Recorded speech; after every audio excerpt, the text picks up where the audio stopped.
اللهم صل وسلم وبارك على سيدنا محمد وعلى آله وصحبه أجمعين. عاملين ايه؟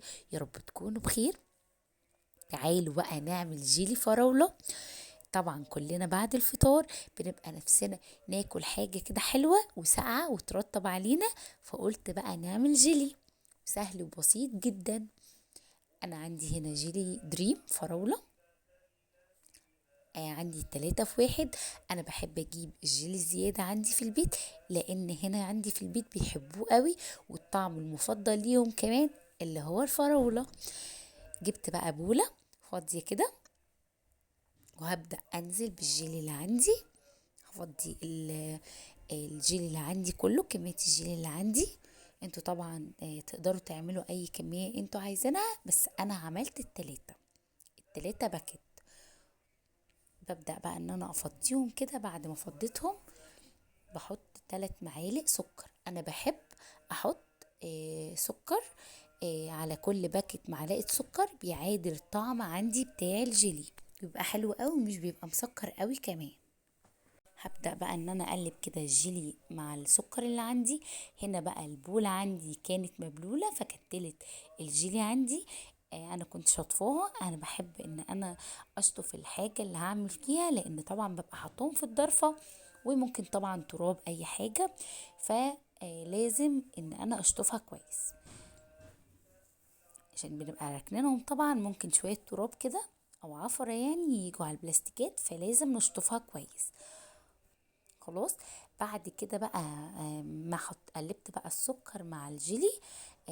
بحط 3 كوبايات مية مغلية. طبعا بيبقى 6، بيبقى 3 باكت جيلي عليهم 6 كوبايات مية مغلية، تلاتة مغلية وتلاتة من الحنفية عادي خالص. بعد كده بقى اهم حاجة ببدأ ان انا ادوب الجيلي في المية المغلية خالص. وانا كمان مش بحب احط جيلاتين مع الجيلي، لان كده كده عندنا جيلاتين بيبقى محطوط مع الجيلي. انا الجيلاتين بس بحطه لما بعمل كاندي، ما بحطش مع الجيلي اللي احطه في التلاجة خالص اي جيلاتين.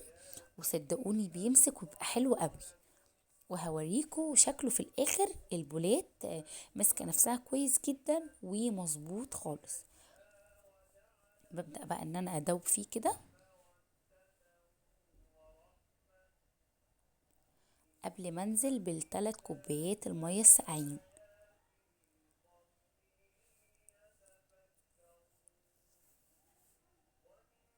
هنا طولت في الفيديو شوية لان لازم ادوب الجيلي كويس جدا مع المية.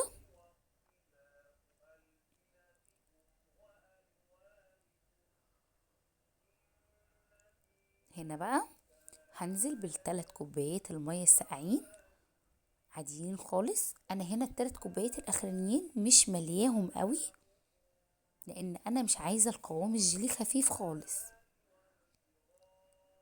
زي ما انتوا شايفين كده بحط يعني بقلل شوية كده من الكوباية في ال3 كوبايات. وبنبدأ برضو نقلب كويس جدا.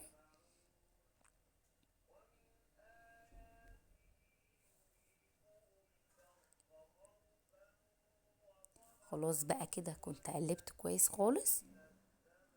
بصوا مفيش اي تكتلات جيلي خالص. زي ما انتوا شايفين كده شفاف خالص، مفيش حاجة في ارضية البولة. هركنه بقى في جنب كده. جربتوا بقى تحطوا فراولة على الجيلي بدل الموز؟ جربوها هيعجبكم قوي. ميكس حلو قوي مع بعضه كده. الجيلي مسكر والفراولة كده مدية مزازة بسيطة كده مع الجيلي، فطعمه حلو قوي. جبت بقى البولات كده. انا طبعا جبت فراولة وغسلتها كويس وقطعتها كده شرايح. وبعد كده بقى جبت البولات اللي عندي. اي بولات عندكم تقدروا تستخدموها. حطيت بقى كده ال6 كوبايات اللي عندي، 6 بولات. وهبدأ بقى ان انا احط فراولة، بس انا عملت 3 بالفراولة و3 سادة خالص، عشان اللي حابب ياكل سادة ماشي، واللي حابب ياكل بالفراولة ياكل. بس صدقوني الميكس بتاع الفراولة مع الجيلي حلوة قوي. لو جربتوه هتحبوه زي ما بتحطوا الموز على الجيلي، هتحبوا الفراولة مع الجيلي قوي.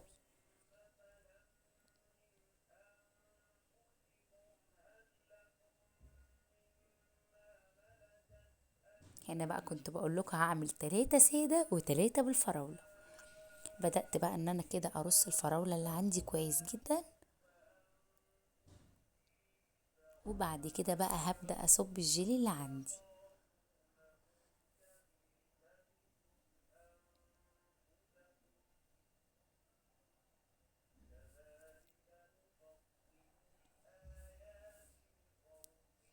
بملى بقى البولات او الكوبايات اللي عندي كويس جدا،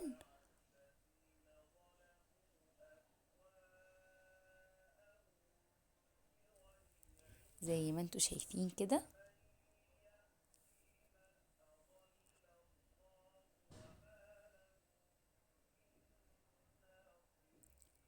بصوا لونه شفاف وحلو ازاي.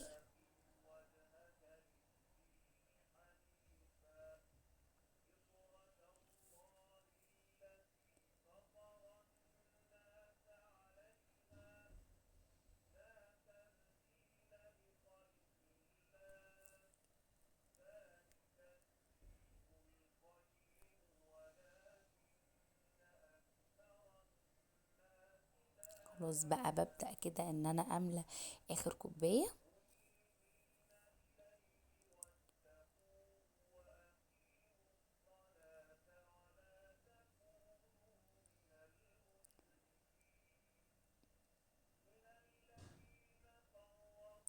خلاص بقى كده كنت مليت البولات اللي عندي كلها بالجيلي.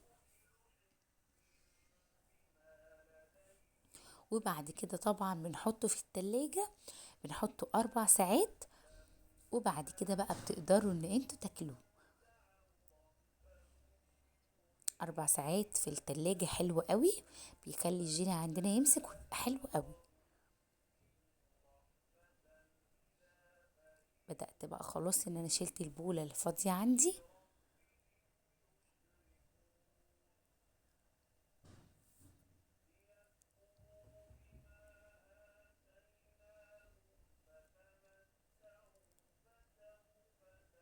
خلاص بقى كده بعد ما طلعت حطيت الجيلي 4 ساعات في التلاجة وبعد كده طلعته.